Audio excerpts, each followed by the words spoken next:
Hello everyone. True IAS and PCS में दोस्तों आप सभी का स्वागत है। हम लोग कंटिन्यू करते हैं अपनी बुद्धिज़्म एंड जैनिज़्म की डिस्कशन को। और हम लोगों ने दोस्तों इस चैप्टर के अंदर जैनिज़्म के बारे में प्रॉपर तरीके से देख लिया है। अब हम लोग बात करते हैं गौतम बुद्ध के बारे में, यानी कि बुद्धिज़्म की तरफ हम लोग मूव करते हैं। गौतम बुद्ध की पूरी जर्नी हम लोग देखेंगे कि कैसे उन्होंने एनलाइटनमेंट को अटेन करा। अच्छा, आगे बढ़ने से पहले आप लोग अपने अपने एक बारी ना विचार मुझे बता दो कि आप लोग इस शब्द से क्या समझते हो एनलाइटनमेंट से। And for the sake of knowledge बस एक चीज़ मैं बोल रहा हूँ आंसर आपके देने से पहले। एनलाइटनमेंट जैसा कोई जो शब्द होता है ना, इसमें आप ना ओपिनियन सब लोग दो अपना अपना, क्योंकि इसमें कोई सही और गलत नहीं होता। क्योंकि एनलाइटनमेंट की जो अटेनमेंट होती है वो एक फीलिंग है ना शाइनी। फीलिंग में कभी कोई सही गलत नहीं होता। तो मुझे अब आप लोग बिल्कुल निश्चिंत होकर के बताइए कि what do you understand by the term enlightenment. आराम से बताओ क्या समझते हो आप इस टर्म से, जब भी ये टर्म आपके सामने आता है। ये टर्म बड़ा है, अंग्रेजी का हैवी टर्म लगता है, लेकिन क्या मतलब है इसका। हाँ ठीक है, अवेकनिंग। चलो सौगंधा का हो गया। जल्दी सब लोग अपना अपना बोलो कुछ भी। क्या समझते हो अर्पित, क्या समझते हो एनलाइटनमेंट से। वो पूरी हो जाना, ठीक है, ओके। और किसी चीज़ से जागरूक होना, ठीक है। वो जागरूक होना मतलब क्या होता है फिर, किस चीज़ के बारे में।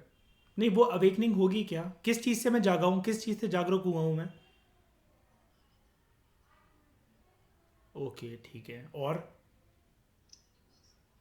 यूनिवर्सल नॉलेज और ज्ञान सुप्रीम नॉलेज, ठीक है। लेकिन वो सुप्रीम नॉलेज है क्या, मतलब मैं मतलब क्या करूँ इस 12th की एनसीईआरटी को फाड़ बियॉन्ड वर्ड, मतलब ये जितनी एनसीईआरटी, मतलब ये जितनी एनसीईआरटी इनके बियॉन्ड भी कुछ बातें रह गई हैं, मैं फाड़ डालूँ इन सारी एनसीईआरटी को 6 से 12 तक की हैं। सो इससे ऊपर भी बातें हैं ना, सारे वेदों का ज्ञान ले लूँ, सब ले लूँ। आत्मा और परमात्मा का मिलन, ठीक है ठीक है। देखो देखो, ठीक है ठीक है। देखो, आप लोगों ने अच्छे आंसर दिए हैं, लेकिन मैं आप लोगों को आज एक बात क्लियर कर देता हूँ, ठीक है। एनलाइटनमेंट की आपकी अंडरस्टैंडिंग आप लोगों की थोड़ी सी मतलब अलग है। ठीक है, मैं सही और गलत की बात ही नहीं कर रहा। मैंने आपको बोला एनलाइटनमेंट को कोई प्रॉपर तरीके से डिफाइन कर ही नहीं सकता। लेकिन जो ये जाना गया है ना, सबसे बड़ी बात तो आप में से अभी किसने आंसर दिया था कि हाँ, अशप्रीत, सारी चीज़ें जो विशेष डिज़ायर फुलफिल हो जाएंगी ना, उससे एनलाइटनमेंट तो कभी मिल ही नहीं पाएगी। वो पर्सन तो भटक जाएगा बल्कि एनलाइटनमेंट के रास्ते से। यहाँ पर बेसिकली क्या है, एक इंसान अपने आप में पूरा हो, सेल्फ फुलफिलमेंट, उसको बेसिकली जो आप नॉलेज की बात कर रहे हो ना, अल्टीमेट नॉलेज, उसको सबसे पहले अपने अस्तित्व की नॉलेज पता लग जाए, सेल्फ की नॉलेज पता लग जाए। सेल्फ की नॉलेज ऐसे पता लग जाएगी, जो अल्टीमेट नॉलेज है ना, अगर एक इंडिविजुअल सोल यूनिवर्सल सोल के साथ अगर कनेक्ट हो जाए तो अल्टीमेट नॉलेज वही है। और ये अल्टीमेट नॉलेज इंसान के सेल्फ को डेवलप करेगी, और इसी में इंसान के ए टू जेड दुनिया के सारे आंसर जो हैं उस इंसान के वो छुपे हुए हैं। बताओ, सिंपल सी एक्सप्लेनेशन थी, समझ में आ गया है, ठीक है।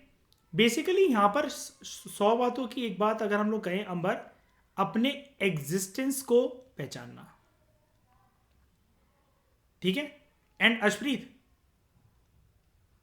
बियॉन्ड वर्ल्डली प्लेजर्स, भौतिक सुखों की प्राप्ति सब कुछ नहीं है, यही तो होता है एनलाइटनमेंट। क्योंकि वो कभी पूरी नहीं हो सकती है अशप्रीत।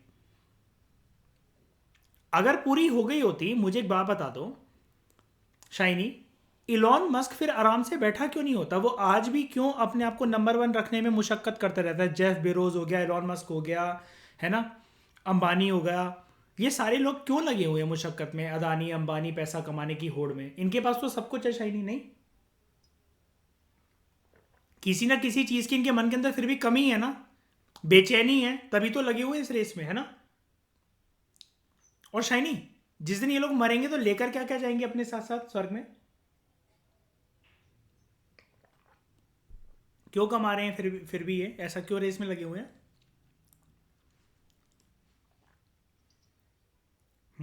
एनलाइटनमेंट नहीं है क्योंकि इनमें ठीक है। अब ठाकुराइन इसका मतलब ये नहीं है यूपीएससी की तैयारी छोड़ दो, अर्शप्रीत कल को ये कहने लगे ये लेकर क्या जाऊंगी मैं पोस्ट अपने साथ, छोड़ो खाओ पियो, दो फुल्के ही तो खाने हैं, सो जाओ। ठीक है, ठाकुराइन एनलाइटनमेंट के टॉपिक को समझना है, ज़्यादा सीरियसली नहीं लेना है इसको, ठीक है। कहीं तुम सल्लेख ना करने बैठ जाओ कल सुबह 7 पे जाके। तो one of the most influential teacher इस टाइम के जो थे, एक और जो थे वर्धमान महावीरा के अलावा, वो थे गौतम बुद्ध। अब दोस्तों मुझे आप लोग एक बात बताइए, क्या गौतम बुद्ध और वर्धमान महावीरा एक दूसरे के कंटेम्प्ररी हैं? एक दूसरे के कंटेम्प्ररी हैं। अगर इसी में मैं दो नाम और ऐड कर दूं जो कि कल मैंने इन लोगों को दिखाई है, अर्शप्रीत कल का लेक्चर एक बार देख लेना, आई थिंक आप आए नहीं थे, जरूर देख लेना। अर्शप्रीत मैंने कल बहुत अच्छी एनालिसिस बताई थी, बहुत अच्छे प्रिम्स के क्वेश्चन बन सकते हैं उससे, पक्का इस लेक्चर के बाद देख लेना बैठकर। अजीत केस कम्बलिन या केसा काम्बलिन, जो भी मर्जी कह लो, और दूसरे थे कहाँ गए ये मकाली घोष। क्या मैं अब आज की क्लास से ये कंक्लूड कर लूँ अंबर, मकाली गोसाला, अजीत, केस कम्बालिन, गौतम बुद्ध एंड वर्धमान महावीरा, ये चारों एक दूसरे के कंटेम्प्रेरी थे, बोल दूं ऐसा? और इस क्वेश्चन में कितनी दम है ना, अगर आपको इसको टेस्ट करना है ना कि मैं कितना सही और कितना गलत बोल रहा हूं, आप साल 2018 का पेपर उठा लो और 2019 का प्रीलिम्स का पेपर उठा लो, आप इसमें देख लो कि कंटेम्प्रेरी के ऊपर क्वेश्चन आए कि नहीं आए हैं, देख लेना इसको। और वो क्वेश्चन कितना टफ था, क्योंकि लोगों ने नाम नहीं सुने थे वो उन्होंने जो भी पूछा था। और वो आए कहाँ से थे क्वेश्चन? 2018-19 के थीम 2 और 1 की बुक से, यही 12th क्लास की हिस्ट्री के एनसीईआरटी से। इसलिए कल को ये वाला क्वेश्चन भी बन सकता है, तो उसमें कोई चौंकने वाली बात नहीं होगी। You just need consolidation, nothing else. Over the centuries जो गौतम बुद्ध का जो मैसेज था वो इंडियन सबकॉन्टिनेंट में भी फैला, सारे रीजन्स में फैला, उसके बियॉन्ड भी गया। कौन कौन सी कंट्रीज में Buddhism as a prominent form of religion बनकर आया? This is a question worth knowing, आपको पता होना चाहिए। Central Asia, China, Korea and Japan. अच्छा, और श्रीलंका, समुद्रों के रास्ते से Myanmar, Thailand, Indonesia. You should make a list of this, very very important. बहुत सारे स्टेट पीएससी वगैरह प्रोटोकॉल वगैरह के एग्जाम में ये सब चीज़ें आएंगी। मुझे आप लोग एक बात बताओ, ये अगर यहाँ पर जो सिर्फ कोरिया लिखा हुआ है कि यहाँ पर फैला, तो कौन से कंट्री की बात हो रही है? South Korea. लेकिन एक मैं आपको बात बता देता हूँ, दोनों कोरिया में वैसे ही ना बुद्धिज्म प्रोमिनेंट रिलीजन है, लेकिन जब हम सिर्फ कोरिया लिखते हैं तो वी मीन साउथ कोरिया, ठीक है। नॉर्थ कोरिया का अलग से जिक्र करना पड़ता है। और दोनों कोरिया के अंदर अगर कल को ये क्वेश्चन आ जाए, मैं आपको ये इसलिए बता रहा हूँ क्योंकि कल को आपके सामने ऑप्शन हो China, Japan, north Korea, south Korea, तो आप नॉर्थ कोरिया को पता चला एलिमिनेट कर दो, नहीं, कोरिया, दोनों कोरियाज में बुद्धिज्म प्रोमिनेंट रिलीजन है। क्यों? डिवीजन तो बाद में हुई है ना, जाकर डिवीजन तो बाद में हुई है। और ये हम कब पढ़ रहे हैं? वो तो मॉडर्न वर्ल्ड की कहानी है ना, वो तो डिवीजन शाइनी, ये हम कब पढ़ रहे हैं? एंशियंट टाइम से पढ़ रहे हैं ना ये वाली बात तो हम, है ना, इसलिए, है ना। तो थोड़ा सा अपने ब्रेन को ना थोड़ा सा खोल कर रखा करो आप सब, मतलब ताकि कन्फ्यूजन ना हो कि अब आप पता चला एग्जाम में नहीं मेरे को तो बहुत अच्छे से याद है, मैंने तो नोट्स भी बना रखे हैं, नॉर्थ कोरिया आया आपने उसको एलिमिनेट कर दिया। ऐसे नहीं यार, आप ये तो सोच लो कम से कम कि ये जो आज बवाल है नॉर्थ कोरिया साउथ कोरिया के बीच में, ये तो आज मॉडर्न कंटेम्प्रेरी वर्ल्ड की बात है ना, और ये हम पढ़ रहे हैं प्राचीन दुनिया की बातें, एंशिएंट वर्ल्ड की बातें, ठीक है। उसके बाद हमें बुद्धा की टीचिंग्स के बारे में कैसे पता लगता है? फटाफट से मुझे एक रिवीजन के तौर पे बता दो। अंबर, आपको आवाज़ नहीं आ रही क्या? तो मुझे फटाफट से आप लोग एक चीज़ें रिकॉल करवाओ कि जो बुद्धा ने जीते जी कभी कोई अपनी टीचिंग्स कंपाइल उनके जीते जी उनके डिसाइबल्स ने कंपाइल करी क्या? उनके मरने के टाइम तक उनका कोई भी एक चिट्ठा, छोटी सी मैन्युस्क्रिप्ट, कोई पर्ची या कुछ भी, वो पत्ती पे पेड़ की पत्ती पे कुछ लिख कर गए हो, ऐसा कुछ नहीं। ये सब हुआ कैसे फिर? ठाकुराइन कंपाइलेशन हुई कैसे? अर्पित कैसे हुई ये सब? जल्दी बताओ। अरे वो तो शायद हैवी वर्ड नहीं, मतलब सिंपल सा प्रोसेस बताओ बस। यहाँ पर उनके मरने के बाद उनके डिसाइपल्स ने क्या करा? बुद्धिस्ट काउंसिल्स करी, जिनको कौन सपोर्ट करता था? रूलर्स, किंग्स, मर्चेंट्स, है ना, श्रेणीज, ये सब सपोर्ट करते थे। और ये टीचिंग्स कंपाइल हो गई। क्या ये एक हफ्ते, एक महीने, एक साल या एक डिकेड में कंपाइल हो गई, या उससे भी ज़्यादा टाइम लगा? कभी कभार सेंचुरीज का भी टाइम लगा ना। है ना, ये चीज़ें।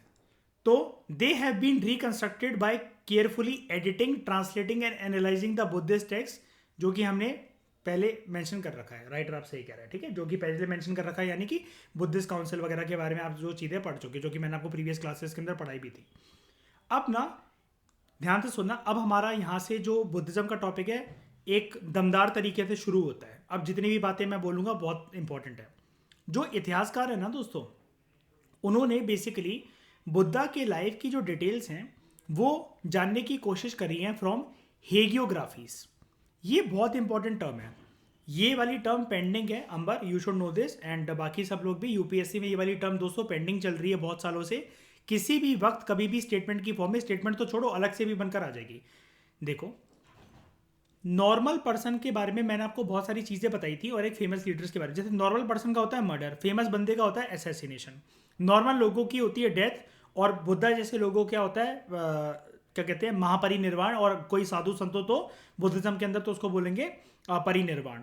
ऐसे ही अगर नॉर्मल लोगों के ऊपर कोई बायोग्राफी लिखी जाती है, वो पर्सन खुद भी अपने बारे में कुछ लिखता है, तो वो बायोग्राफी और ऑटोबायोग्राफी की फॉर्म में ही होता है। लेकिन जब भी किसी संत महात्मा के ऊपर या रिलीजियस लीडर के ऊपर जिसने बहुत महान काम करा हो, बहुत महान काम करा हो, ठीक है, जाते जाते इस दुनिया से वो अपनी अच्छी छाप छोड़कर गया हो, अच्छी पहचान छोड़कर गया हो। अर्पित इसका मतलब ये नहीं है कि आसाराम बापू के ऊपर जो किताब लिखी गई है उसको अगर हेगियोग्राफी कहने लगो, ठीक है, या राम रहीम के ऊपर, उनको हेगियोग्राफी नहीं कहेंगे। साधु संत ऐसा नहीं कि आप जिनको साधु संत मान रहे हो, दुनिया में उनकी beyond beyond India, Indian subcontinent उनकी पहचान होनी चाहिए, उनके काम की पहचान होनी चाहिए। उन्होंने जो बातें कही उससे लोगों को रिजल्ट मिलना चाहिए। मतलब ये वाली बातें यहाँ नहीं दे रखी, लेकिन मैं आपको बता रहा हूँ हेगियोग्राफी के बहुत सारे डायमेंशंस होते हैं। ऐसा नहीं किसी भी साधु संत गड़ी नुक्कड़ के बाबा, ठीक है, और नारायण नारायण जो भी करते घूम रहे हैं फ्रॉड बाबा, आप किसी के ऊपर भी किताब उसके ऊपर कुछ लिखी हुई है तो आपको ये हेगियोग्राफी है, ऐसा नहीं होता। Hagiography is a biography of a saint और रिलीजियस लीडर। हेगियोग्राफी बेसिकली जो संत महात्मा होते हैं उनके अचीवमेंट्स को प्रेस करा जाता है इन बुक के अंदर। ये हो सकता है कि कभी कभार जब भी ये वर्ड आता है अशप्रीत, जब भी हम किसी को प्रेस करते हैं तो वो कभी भी क्रिटिसाइजर्स तो होते नहीं है जो किसी को प्रेस कर रहे होंगे, है ना। प्रेज और क्रिटिसाइज दोनों अलग अलग दिशा की बातें हैं, है ना, लेफ्ट एंड राइट की बातें हैं, नॉर्थ पोल साउथ पोल की बातें हैं। तो हो सकता है कि लिटरली जो भी चीज़ें बायोग्राफी में ऐसे संत महात्मा की लिखी गई हो ना, ज़रूरी नहीं हो अंबर वो एक्यूरेट हो, क्योंकि कभी कभार क्या होता है प्रेस करने में शाइनी एग्जैजरेट भी हो जाती है बातें, राइट, ठीक है। लेकिन ये फिर भी इंपॉर्टेंट है बिकॉज ये हमें बताती है कि जो एक पर्टिकुलर संत महात्मा के जो फॉलोअर्स हैं एक पर्टिकुलर ट्रेडिशन के, उनकी बिलीव क्या है। और वो बिलीव जो है ना, जो बिलीफ है ना, जैसे एक पर्टिकुलर गुरु की कोई ना कोई एक बिलीफ रही होगी, फिर उसके साथ उसके उनके फॉलोअर जुड़े तो उनकी भी एक बिलीफ डेवलप हो गई। इसी से बन जाता है एक ट्रेडिशन, या फिर जिसको हम लोग कहते हैं school of thought. And Buddhism भी एक tradition, school of thought, Jainism भी एक ट्रेडिशन, एक स्कूल ऑफ थॉट ही था, लेकिन बाद में चलते चलते they developed as religion also. लेकिन इनको रिलीजियस कोनोटेशन कभी भी जीते जी नहीं दी है गौतम बुद्ध ने और वर्धमान महावीरा ने अपने अपने ट्रेडिशनल या फिर स्कूल ऑफ थॉट के अंदर, कभी भी इन्होंने ऐसा नहीं बोला, ठीक है। तो many of these were written down at least a century after the time of Buddha. जब बुद्धा थे, जब वो जिंदा थे, उनके मरने के लगभग 100 साल के बाद इनकी बातों को कंपाइल करना शुरू करा गया, ठीक है, ताकि इनकी मेमोरीज को प्रिजर्व करा जा सके कि ये इतने महान टीचर हैं, ठीक है। अब मुझे एक बात बताओ, जब ये चैप्टर मैंने स्टार्ट करवाया था अर्पित, मैंने आपसे एक बात बोली थी ना कि महापुरुष जो पैदा होते हैं जब संसार में पाप का घड़ा बढ़ जाता है, ये भी तो हो सकता था ना कि अर्पित ये पैदा होकर चले जाते, टीचिंग दे जाते और फिर इनकी बातें लुप्त हो जाती। ऐसे बहुत सारे लोग भी तो होते जो महान महान लोग होते हैं जिनकी कोई कभी पहचान बन ही नहीं पाती है ना। बहुत अच्छे लोग होते हैं, बहुत हम्बल लोग होते हैं, लेकिन उनकी पहचान नहीं बन पाती इतनी मरते दम तक, वो इतने फेमस नहीं हो पाते। ये चीज़ हमें शो करता है कि अगर इनकी एक सेंचुरी के बाद भी टीचिंग्स कंपाइल हो गई और वो फैलती चली गई, और आज इंडिया को तो छोड़ दो, लेकिन इंडिया से दूसरी कंट्रीज में जहाँ जहाँ ये नॉलेज फैली तो उन्होंने तो इसको अपना कोर धर्म अपना लिया है पूरे देशों ने। तो छोटी मोटी बात है क्या ये बताओ। ये चीज शो करता है ना कि कोई ना कोई महान इंसान पक्का महापुरुष के रूप में ही पैदा हुआ था, तभी तो उसकी टीचिंग इतना असर रखती है लोगों के मानसिक स्थिति पर, है ना। ये चीज़ है। तो अकॉर्डिंग टू दीज ट्रेडिशंस अब हम स्टार्ट करते हैं कहानी, गौतम बुद्ध की कहानी। अंबर जानती हो इनकी कहानी, इनका बचपन? ठीक है, मैं आपको बता देता हूँ फटाफट से, ठीक है, ध्यान से सुनना। देखो, जो ये सबसे पहले बॉर्न हुए थे ना, इनका नाम गौतम बुद्ध नहीं था अंबर, ठीक है, इनका नाम सिद्धार्थ था। इनका नाम सिद्धार्थ था। ये ना जिस फैमिली में बॉर्न हुए थे अंबर, काफ़ी अच्छी फैमिली थी वो, रिच ही रिच फैमिली थी वो। इनके पापा छोटे मोटे ऐसे कोई काम नहीं करते थे, ठीक है। He was the son of the Sakya clan, जो उस टाइम पर जो कम्युनिटीज और जो ग्रुप्स वगैरह जो लड़ते थे, जो कि दूसरी टेरिटरीज वगैरह से फाइट करते थे ना, उसके चीफ थे ये। साक्या क्लैन के चीफ थे इनके पापा। तो यानी कि अगर कोई हमसे कल को पूछे ठकुराइन के जो गौतम बुद्ध थे वो कौन से क्लैन से बिलोंग करते थे, उनका बेसिकली जड़ क्या थी, कौन सी क्लैन थी, पापा अगर साक्या क्लैन से तो बेटा कहां से, साक्या क्लैन, ठीक है। अब क्या हुआ था इनके पापा इसके चीफ थे, तो यानी कि ये किंगडम वगैरह और रथ हाथी घोड़े इनके घरों के बाहर, महल के बाहर खड़े रहते होंगे, राइट अंबर, है ना। और बिल्कुल ऐसे ही इनका बचपन था, बिल्कुल बहुत ही ज़्यादा पॉश लाइफ थी इनकी। अब क्या होता है जब ये पैदा होते हैं ना, तो इनके दरबार में, दरबार मतलब कोई राजा नहीं थे, लेकिन आप ये कह लो कि इनके एम्पायर के अंदर एक रॉयल एस्ट्रोलॉजर होते हैं, रॉयल एस्ट्रोलॉजर होते हैं, ठीक है, जो कि भविष्यवाणी करते हैं। तो उन्होंने इनकी पीठ देखकर, जो बैक होती है ना हमारी, इनकी पीठ देखकर बता दिया था कि उस पर कुछ पता नहीं 36 या 32 मार्क हैं, जो कि इस तरफ इशारा कर रहे हैं, वो रॉयल एस्ट्रोलॉजर कहते हैं कि इस तरफ इशारा कर रहे हैं कि ये तुम्हारा बेटा ना सन्यासी हो जाएगा और ये तुम्हारे घर को छोड़कर चला जाएगा। And Siddharth was the only son जिससे इनके मदर एंड फादर ब्लेस थे, मतलब और कोई औलाद नहीं थी उनके, ठीक है। अब माँ रोने लगी, माँ बहुत जोर जोर की रोने लगी इनकी, और ये सारी बातें सच है अंबर, ठीक है। माँ इनकी रोने लगी, दुखी हो गई, बेसिकली उदास हो गई कि मेरा बेटा मुझे छोड़ के चला जाएगा। तो इन्होंने बोला ये सन्यासी इसलिए हो जाएगा क्योंकि ये दुनिया में ना, ये जो भौतिक वस्तुएं के जो सुख आप इसको दे रहे हो, जिस फैमिली में आपने इसको पैदा हो गया है ना, ये इस काम के लिए पैदा नहीं हुआ। ये जब जाएगा ना इस दुनिया से, जो आप सोच रहे हो ये सब कुछ छोड़ के चला जाएगा, आप जो उसको रो रहे हो, आप इसको रोक भी नहीं पाओगे सन्यासी बनने से, परिस्थितियां ऐसी हो जाएंगी। तो मानने का ऐसे कैसे, मैं जाने ही नहीं दूंगी कभी घर से बाहर, ना कभी कोई दोस्त बनने दूंगी ना दुश्मन बनने दूंगी, एक चींटी तक नहीं पहचानने दूंगी कि चींटी जैसी कोई चीज़ क्या होती है। अब होता क्या है कि उस गुरु ने बोला, रॉयल एस्ट्रोलॉजर ने, कि ये ना अपनी छाप ऐसे छोड़ के जाएंगे कि पूरी दुनिया में, इस ब्रह्मांड में जहां जहां ये सीमाएं हैं ना, ऐसा कोई देश नहीं होगा, ऐसा कोई इंसान नहीं होगा जिन्होंने एटलीस्ट नाम ना सुन रखा हो गौतम बुद्ध का। और मुझे आप लोग एक बात बताओ, बियॉन्ड इंडियन सब कॉन्टिनेंट अगर 200 कंट्री में से मैं एक बेट खेलूं कि 150 कंट्रीज में एटलीस्ट लोग नाम तो जानते ही होंगे गौतम बुद्ध का, तो क्या ये बात ठीक है कि गलत है?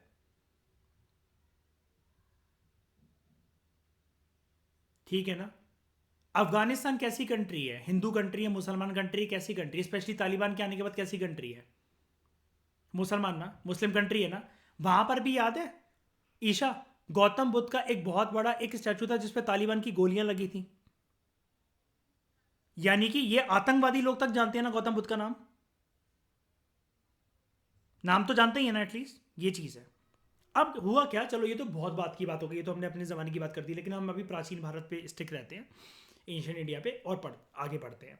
देखो क्या है कि अंबर, माँ ने इनकी माता जी रोने लग गई, और इन्होंने बोला कि मैं ना जितने भी इनके दोस्त वगैरह होंगे वो घर पे आएंगे, मैं इनको कहीं नहीं जाने दूंगी। तो पिताजी को, अपने हस्बैंड को कसम चढ़ा दी उन्होंने कि आपको मेरी कसम है कि आप ऐसी कोई परिस्थिति कभी पैदा नहीं करोगे जिससे घर के बाहर निकले कुछ भी जाने और ये बागी हो जाए, ठीक है। तो यानी कि जो इनकी अपब्रिंगिंग हुई है ना, वो काफ़ी शेल्टर्ड वे में हुई है। शेल्टर्ड वे मतलब बिल्कुल जैसे माँ के पल्लू से चिपके चिपके के, बिल्कुल कोई भी एक पसीना भी आ रहा है तब भी माँ देख रही है। तो माँ इनको देखते देखते ना इनकी रोती रहती थी कि वो, क्योंकि अब वही वाली बात है ना कि कोई भी रॉयल एस्ट्रोलॉजर या पंडित वगैरह कोई बात बोल जाए तो वो दिमाग में अटकी रहती है कि उन्होंने ऐसा ऐसा बोला था कि आपके घर में अनहोनी होने वाली है, ऐसा होने वाला है। तो उनकी माँ रोती रहती थी, क्योंकि जिस रॉयल एस्ट्रोलॉजर ने इनके बारे में बात बोली थी ना, आज तक उसका रिकॉर्ड था कि कोई भी उसकी भविष्यवाणी गलत नहीं गई थी, ठीक है। और वो बहुत फेमस था, बहुत दूर से बुलाया था इन्होंने जब ये पैदा हुए थे। तो अब इनको, इनकी माँ को क्या पता था वो ऐसा ऐसा बोल जाएगा।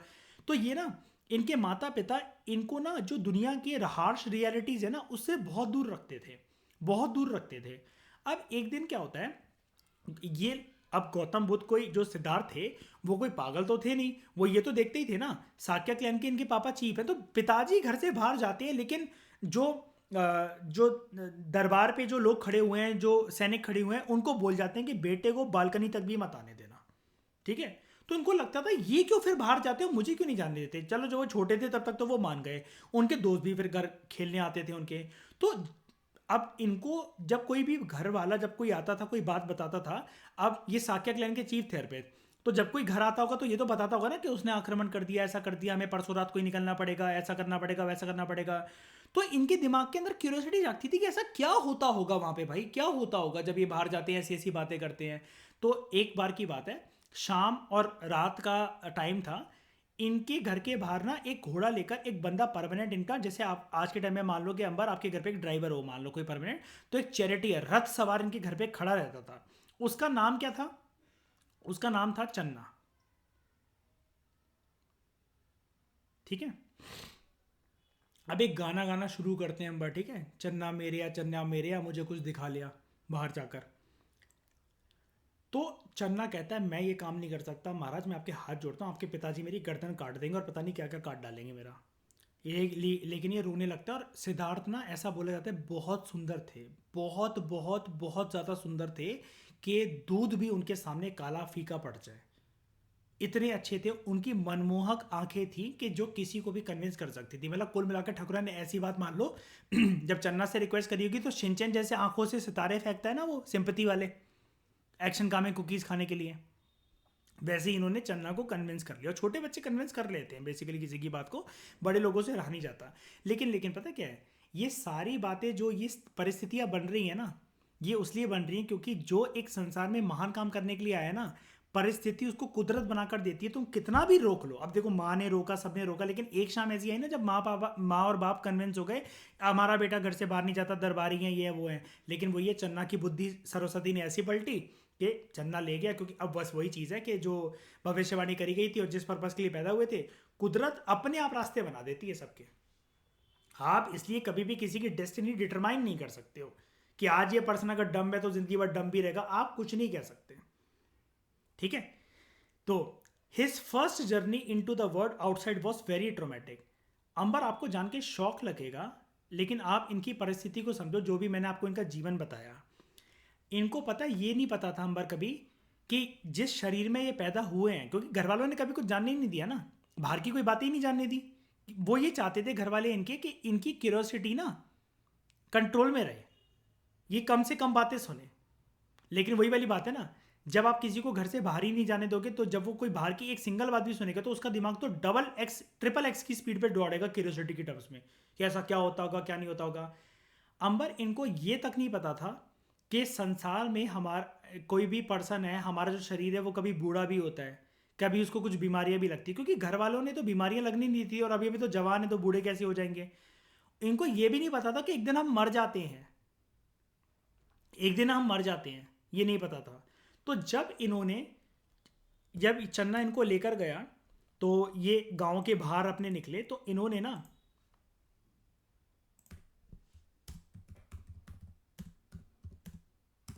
चार चीजें देखी जिससे इनकी साइकोलॉजी ना डगमगा गई। इन्होंने अंबर क्या देखा,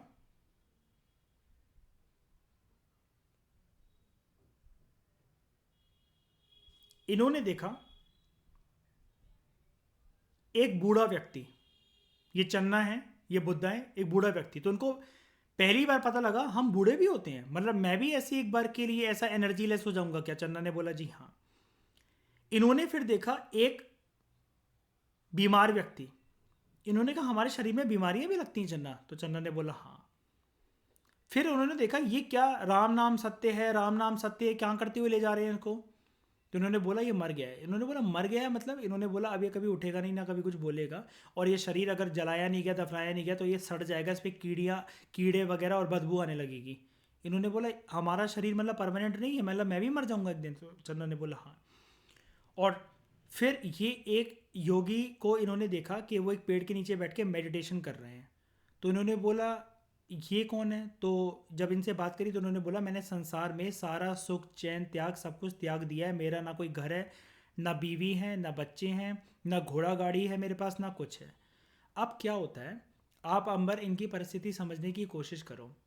अर्पित, आज के टाइम में हम इसको चीज़ को बैठ के देखें तो हमें लगेगा यार क्या बच्चों वाली बातें हैं, क्या हैं। लेकिन जब किसी को पहली बार किसी चीज़ की बात पता लगती है ना, जैसे मैंने मान लो आपसे बहुत कुछ छुपाया जा रहा था, ये वही वाली बातें अंबर, चलो जैसे अगर आपकी साइकोलॉजी को आज शौक लग रहा है ना अगर आज रात को, तो आप अपने पापा मम्मी को ये कहते हो सुन लो कि अंबर को हमने गोद लिया था, अंबर हमारी औलाद नहीं है, इसके माता पिता तो मर चुके हैं आज से 10 साल पहले, जो असली माता पिता थे। आप रात भर सो लोगे आराम से। चलो मान लो कि सारी चीज़ें सेटल हो जाएंगी, कुछ भी हो जाएंगी, लेकिन आपके लिए शॉकिंग बात होगी कि नहीं होगी? साइकोलॉजी तो आपकी डगमगाएगी ना, एक झटका तो लगेगा ना बहुत बुरी तरीके से। पहली बार जब कोई कोई बात सीखता है ना, तो उसको ऐसे ही कुछ सुनता है, और जो उसने कभी सुनी नहीं होती है, जो उसने कभी जानी नहीं होती, तो साइकोलॉजी डगमगाती है। अब ये बैठ के मतलब सोचते रहे, जब ये घर वापस आए ना, सोचते रहे सोचते रहे सोचते रहे।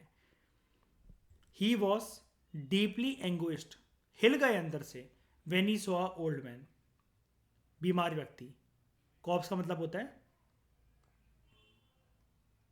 डेड बॉडी, ठीक है। इन्होंने ये इनको एक ही पल में रियलाइज हुआ कि हमारा शरीर डिके भी होता है, ये मानव शरीर का डिस्ट्रक्शन भी होता है, और इसको टाला भी नहीं जा सकता। कोई औषधि खाकर, कोई दवाई खाकर, कोई च्यवनप्राश खाकर कुछ भी नहीं करा जा सकता ऐसा। इन्होंने फिर एक होमलेस मेंडिकेंट को देखा। मेंडिकेंट का मतलब वो होता है जिसने सब कुछ छोड़ दिया हो, और जो संसार के मोह माया से बहुत दूर हो, और जो अपने अस्तित्व को पहचानने के लिए बहुत सात्विक जीवन जीता है, साधारण जीवन जीता है, ठीक है।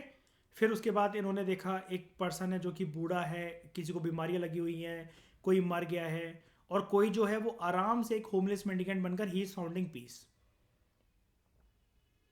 मतलब वही मेडिटेशन वगैरह करके। इन्होंने बोला मैं भी ना मैं भी ना इसी पाथ पर जाऊंगा। अब बाकी कोई बात पर क्यों नहीं भाई, ऑब्वियस ही बात है, पर्सन ये थोड़ी ना कहेगा मेरे को बूढ़ा होना है, मुझे बीमारियां लगवानी है, मुझे मरना है, ये थोड़ी ना कहेगा। तो इन्होंने बोला, जब साधु से इन्होंने बात करी थी तो उन्होंने बोला था कि देखो, अपने अस्तित्व को पहचानने के लिए इन्होंने बोला महाराज आप ये आंखें बंद करके क्या कर रहे थे, कौन सा जाप कर रहे थे, क्या कर रहे थे? इन्होंने बोला था, महाराज बोलते हैं इनसे, वो जो मेडिटेशन कर रहे थे पेड़ के नीचे बैठ के, कि मैं अपने अस्तित्व को पहचान रहा था। इन्होंने बोला अस्तित्व को पहचान रहा था मतलब?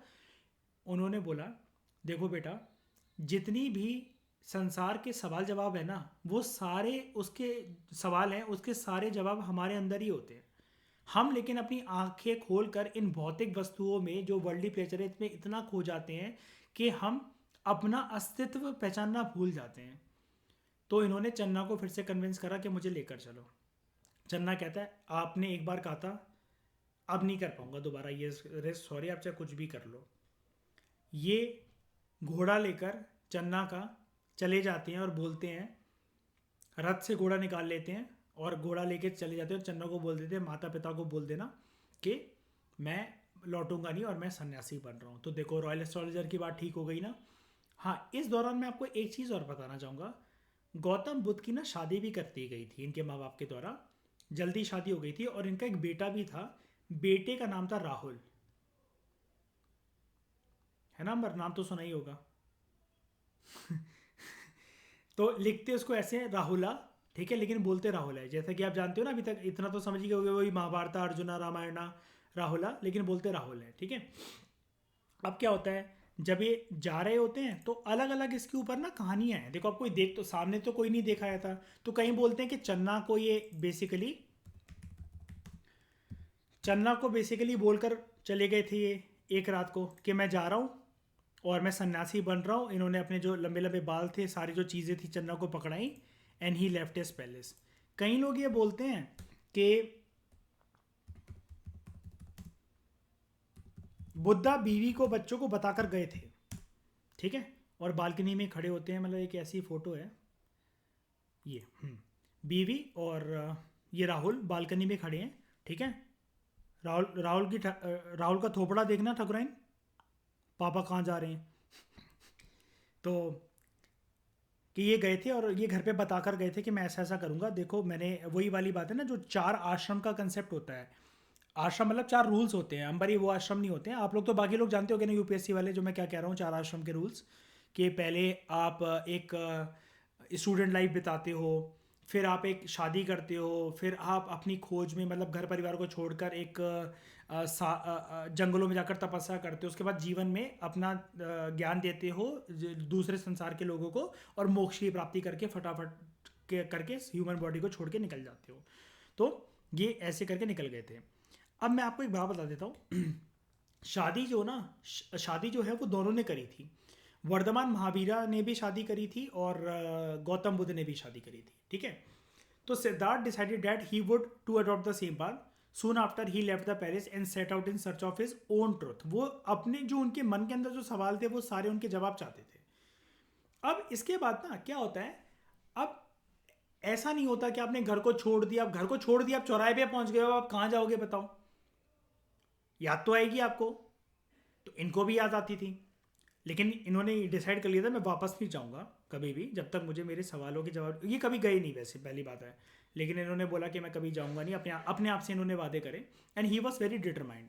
डिटरमाइंड इसलिए भी क्योंकि एक तो आप जानते ही हो कि इनका इतिहास में अगर ऐसा नाम रहा तो एक ये किसी महापुरुष ही थे, भगवान का कोई अवतार ही थे। जैसे हिंदुज़म के अंदर इनको विष्णु जी का अवतार बोला जाता है, और गौतम बुद्ध के भी बड़े सारे फॉर्मेट बोले जाते हैं कि ये बुद्धा का फर्स्ट बर्थ नहीं है, इससे पहले एनिमल फिगर्स वगैरह की फॉर्म में भी बर्थ ले चुके हैं इस दुनिया में, संसार में, ठीक है।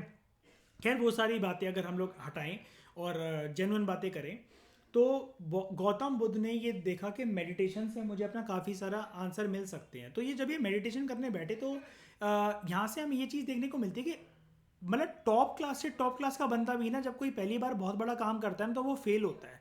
इसलिए कभी हमें फेलियर से घबराना नहीं चाहिए। जब ये मेडिटेशन करने बैठते थे ना, तो इनसे मेडिटेशन करी नहीं जाती थी, बार बार इनकी आंखें खुल जाती थी, उल्टे सीधे विचार इनके दिमाग में आते थे, ठीक है। फिर ये 2 गुरुओं के पास भी गए। अलारा अलारा कलामा एक का नाम था, रामापुत्ता, ठीक है। ये उनके पास गए 2 गुरुओं के पास, रामापुत्ता और अलारा कलामा।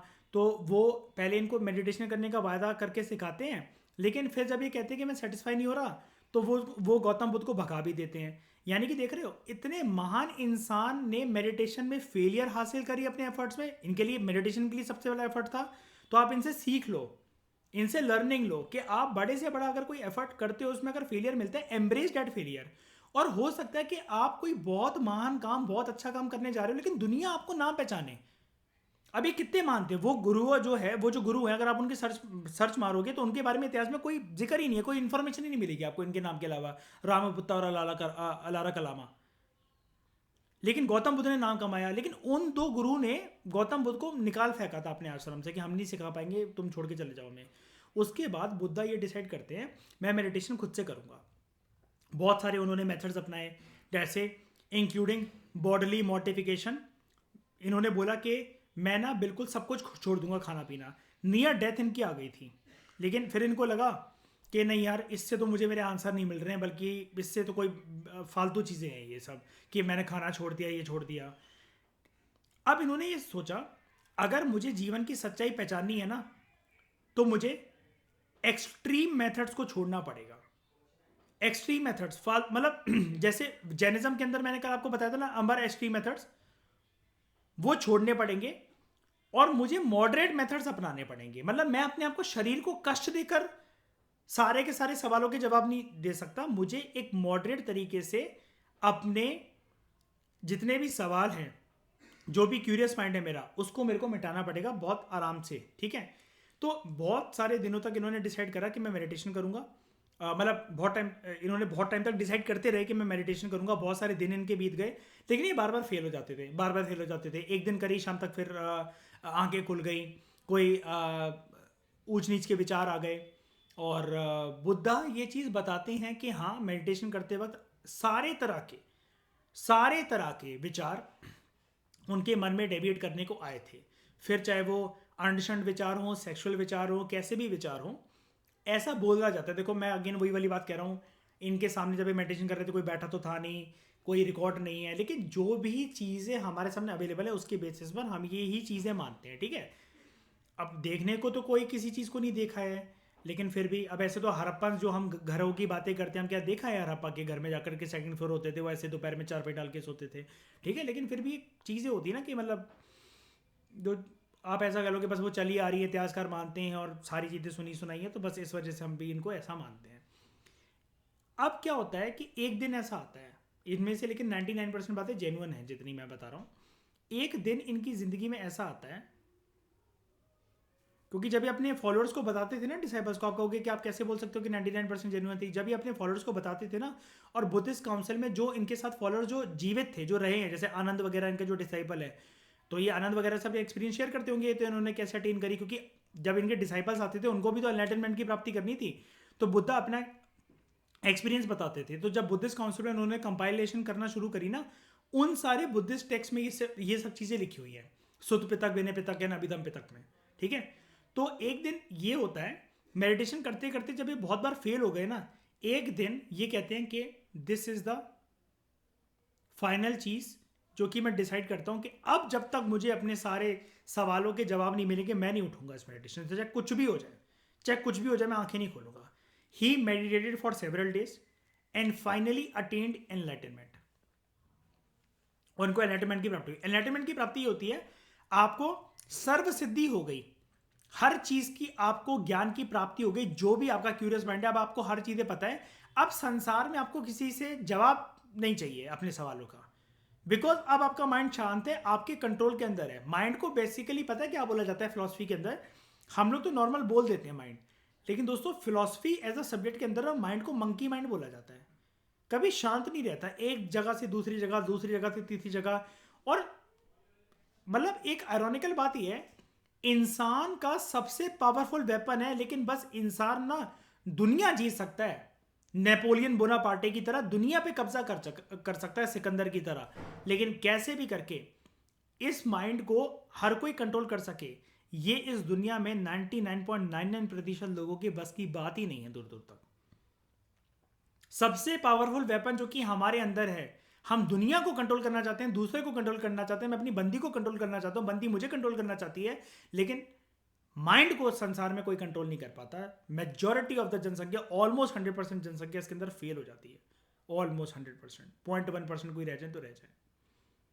अब जब इनको एनलाइटनमेंट की प्राप्ति हुई, तो उनको बोला, इनको ये टाइटल दिया जाता है इनके डिसाइपल्स के द्वारा, Buddha, Buddha the enlightened one. Buddha का मतलब ही यही होता है, कल को आपसे कोई पूछे what do you mean by Buddha, the enlightened one, जिसको सर्व ज्ञान की प्राप्ति हो गई हो।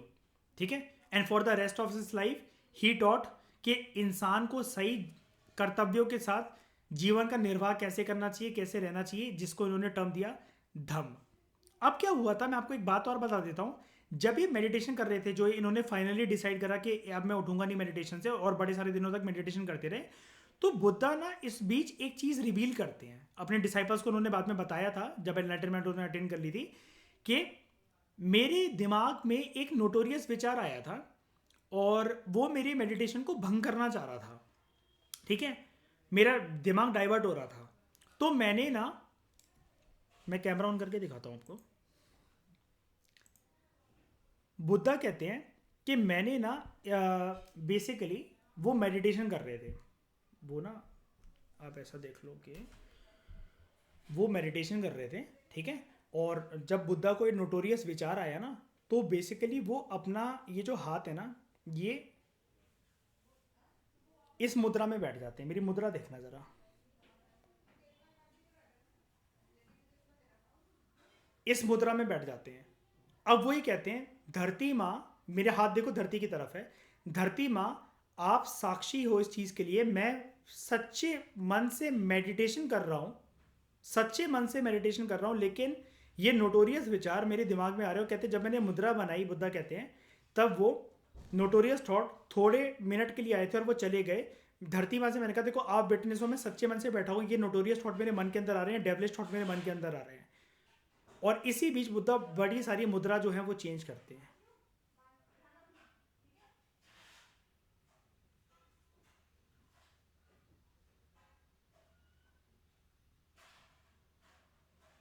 और ऐसे ही करके ये 22-28 तरह की मुद्रा होती हैं, जो कि हम नितिन सिंघानिया के 4th addition art and culture में जानेंगे।